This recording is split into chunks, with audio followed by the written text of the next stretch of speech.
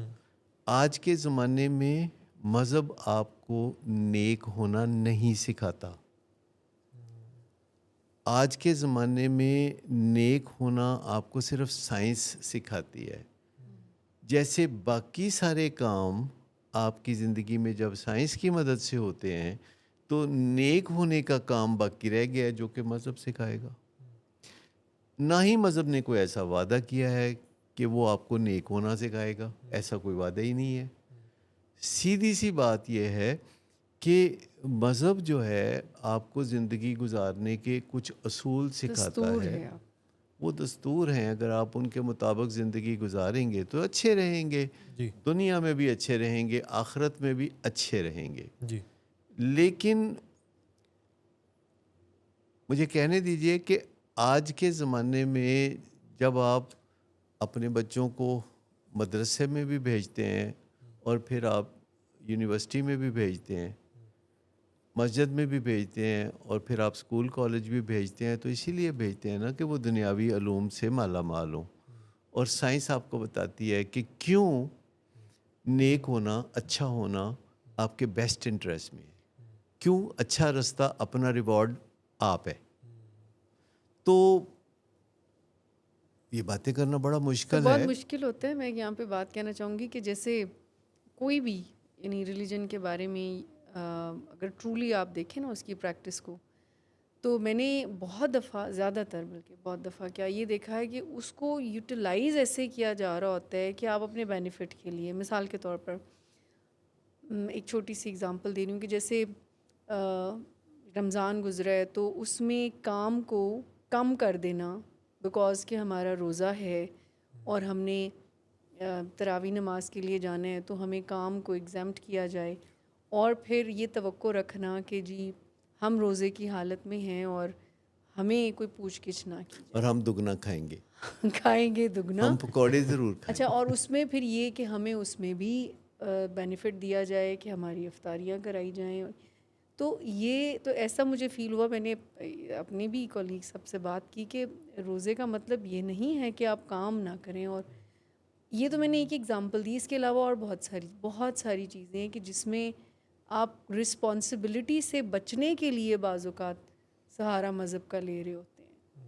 اور یہ دیکھیں اللہ تعالیٰ خود قرآن پاک میں فرماتا ہے سورۃ فجر میں جی کہ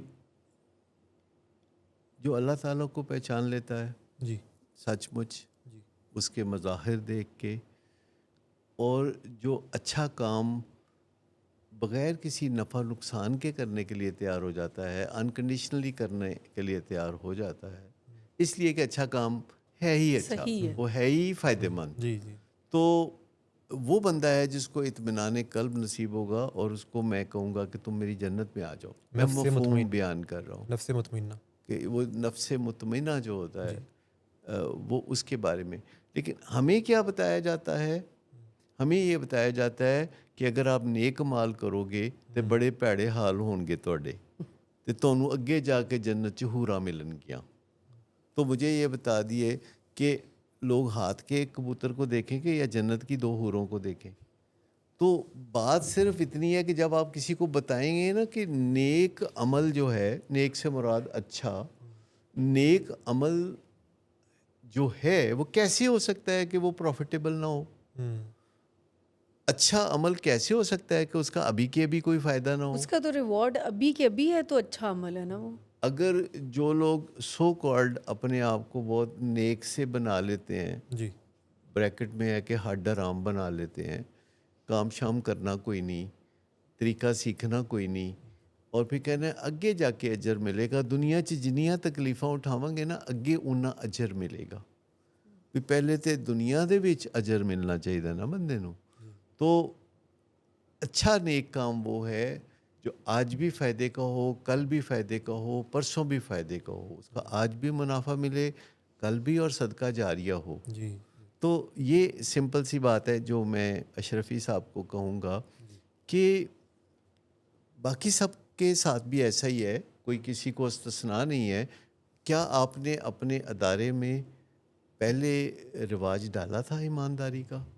اور میں ہر اس بندے سے پوچھتا ہوں اپنے سمیت کہ کیا آپ نے اپنے ادارے میں ایمانداری کو اونچا دکھایا تھا؟ کیا ایمانداری کے خواب دکھائے تھے؟ کیا لوگوں کے تصور میں ایمانداری ڈالی تھی؟ اور اگر ایسا کیا تھا تو پھر آپ کو رنج کرنے کا بھی حق ہے. وہی جو بات میں نے پہلے کی تھی جی کہ اگر آپ پی ایچ ڈی کرتے ہیں اور پھر زیوم کرتے ہیں کہ آپ کے بائسیپس بائیسیپس بن جائیں گے، سکس پیکس بن جائیں گے، تو ایسا نہیں ہوگا. جو کام کریں گے وہ ہو جائے گا، جو نہیں کریں گے وہ نہیں ہوگا. جی جی اگر آپ این جی او چلائیں گے تو مزے کریں گے.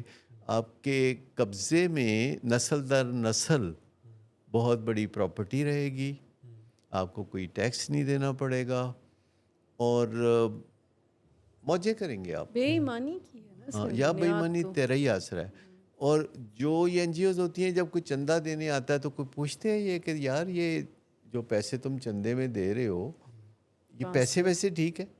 نہیں. جب وہ کہتے ہیں نا آپ سے آئے تو آنے دو، مطلب ویسے بڑی باتیں کرتے ہیں لیکن چندہ دینے والے کو سلام ہے.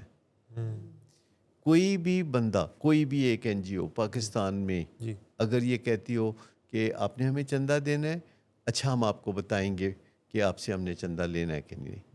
کیونکہ نیک کام میں تو نیک چیز ہی شامل ہونی چاہیے نا. لیکن کیا آپ کے علم میں کوئی ہے پاکستان میں ایسی این جی او جو چندہ لیتے ہوئے یہ چھان بین پوچھتی کریں. ہو کہ آپ کا پیسہ ویسے ٹھیک ہے نا؟ کوئی ایسی نہیں. ایسی کوئی نہیں ہے سر نا. آن دی ادر ہینڈ جو لوگ چندہ دے رہے ہوتے ہیں وہ بھی تو کسی انٹینٹ سے دے رہے ہوتے ہیں نا، ان کی اپنی کوئی وہ شارٹ ایک کمنگ ہوتی ہسٹوریکل ہے. بات ہے جو سلطانہ ڈاکو بھی کیا کرتا ہاں تھا جی، کہ ڈاکہ ڈالنا اور اس کے بعد غریبوں کو اس میں سے ان وہ کا حصہ اپنی دے دینا. سیٹسفیکشن ہے، اس کا یہ کوئی وہ کتنی تو نہیں کنوینئنٹ ہے. ہاں ارینجمنٹ ہے کہ آپ جو ہیں جیسے مرضی پیسہ غلط کمائیں، پھر کرمائیں. اور سڑکوں کے کنارے لائنیں بچھا کے لوگوں کو مٹن کڑھائی کھلائیں اور اچھا کھانا کھلائیں گے، ساتھ ایک سویٹ ڈش بھی ہوگی، تو سمجھے آپ کا پیسہ پاک اور بالکل فرسٹ کلاس ہو گیا. اور اتنے ہاربل ریزلٹس اس کے جنریشن پہ آتے ہیں نا کہ آپ ان کو کام کی طرف نہیں مفت کھانے کی طرف لگا دیتے ہیں اپنا کوئی. اور کچھ لوگ تو باقاعدہ اس میں اتنے ایکسپرٹ ہو جاتے ہیں کہ ان کو پتہ ہوتا ہے کہ کہاں سے کھانا ملے گا، کہاں سے پیٹرول ملے گا، کہاں سے آٹا ملے گا. اور وہ ان کی ایک بڑی آپس میں انجمن ہوتی ہے جو ایک دوسرے کو بتاتی رہتی ہے کہ کہاں سے کیا مل رہا ہے اور وہاں پہنچو وہاں پہنچو. میں نے ہمارے یہاں قریبی ایک پیٹرول پمپ ہے، تو کبھی کبھی میں دیکھتا ہوں کہ وہاں سینکڑوں موٹر سائیکلیں جمع ہوئی ہوتی ہیں لائن میں، اور ایک صاحب ہیں جو ہزار روپے کا پیٹرول ڈلوا کے دیتے ہیں سب کو. تو واہ واہ تو ہو جاتی ہے، لیکن ایکچولی یہ جو واہ واہ ہے یہ اندر سے ہونی چاہیے. ہم سب اندر کی بچتی ہوئی تالی سے مسحور ہوتے ہیں. ظاہر باہر تو سے کتنی بھی واہ واہ ہو کوئی فرق نہیں پڑتا، سوائے وقتی طور پر ایک جگاڑ ہے. لیکن اگر شام کو آپ اپنے دل میں اطمینان محسوس کرتے ہیں اور آئینے میں اپنا چہرہ دیکھتے ہیں اور آپ کو وہ ٹھیک لگتا ہے. میں آپ کو بتاؤں کہ اس کا ظاہری حسن سے کوئی تعلق نہیں. اگر آپ نے کام ٹھیک کیے ہیں تو آئینے میں آپ کو چہرہ ٹھیک لگے گا. اگر آپ نے کام ٹھیک نہیں کیے تو پھر آپ اپنا چہرہ آئینے میں دیکھیں گے نہیں. آپ اس کو ایسے کنوینئنٹ طریقے سے بیچ میں سے ڈیلیٹ کر دیں گے کہ جیسے چہرہ ہے ہی نہیں. جیسے چہرہ ہے ہی نہیں. یعنی آپ ایسے طریقے سے شیو کریں گے کہ جہاں بلیڈ ہے بس وہیں آپ کی نظر جائے، پورے چہرے کو آپ دیکھیں گے نہیں. لیکن اگر آپ اچھے کام کریں گے اور آپ کا چہرہ کھلا ہوگا آنکھیں اور اڑائیں آپ گے. آئینے میں دیکھیں گے تو پھر آپ کو اچھا لگے گا. میں نرگسیت کی بات نہیں کر رہا. نرگسیت جو ہے وہ ایک بیماری ہے، لیکن یہ جو اندر سے آپ کو ایک ٹھنڈی ہوا آتی ہے اطمینان کہ تم اچھی راہ پہ ہو، اور اس کے لیے ضروری نہیں کہ آپ پرفیکٹ ہوں. آپ پرفیکشن سے کوسوں دور ہو سکتے ہیں. آپ کا رخ، آپ کا قبلہ، آپ کا نارتھ صحیح ہونا چاہیے. اگر نارتھ صحیح ہے اور کبھی آپ کو لوگ دیوار سے لگا دیتے ہیں تو کوئی بات نہیں. You do it to the best of your capability. آپ صرف اپنی بہترین کوشش کر سکتے ہیں اور اس کے بعد آپ اپنے آپ کو تھپکی دے سکتے ہیں، شاباش تم اچھے جا رہے ہو، ٹھیک ہے. اور یہ جو عزت نفس ہے، جی یہ وہ دولت ہے. اس کے بعد ہمیں کوئی تمنا نہیں رہتی کہ ہم 20 لاکھ کا پرس لے کے گھومیں، گاڑی ہو قیمتی، $1 گئے تو $1 پیچھے ہوئے. تو یہ ساری چیزوں کی تمنا ہی نہیں رہتی. ضرورت ہی نہیں پھر. آپ کا یہ بھی دل نہیں چاہتا کہ میرا خیال ہے تھائی لینڈ جانا چاہیے، نہیں میرا خیال ہے دبئی بھائی کام ہے تو 100 دفعہ جاؤ. لیکن دنیا میں 70% ٹریولرز جو ہیں وہ بغیر کسی وجہ کے ٹریول کر رہے ہوتے ہیں. ایویں رونق لائی ہوتی ہے جس کی وجہ سے وہ ایئرپورٹوں کو اتنا خوبصورت بناتے ہیں، ایئر ٹریول کو اتنا مزیدار بناتے ہیں. جی کیونکہ لوگ ضرورت کے تحت نہیں، لوگ نیڈ سے نہیں، لوگ وانٹ سے ٹریول کر رہے ہوتے ہیں. اور جیسے وہ تھکے ہوئے جاتے ہیں اس سے زیادہ تھک کے ٹوٹ کے واپس آ جاتے ہیں. لیکن جس کے دل میں اطمینان ہے، جی وہ جہاں ہے وہ اندر سے چمک رہا ہوتا ہے. اس کے اندر سے لو پھوٹتی ہے جو اس کی شعائیں باہر بھی لوگ دیکھ سکتے ہیں.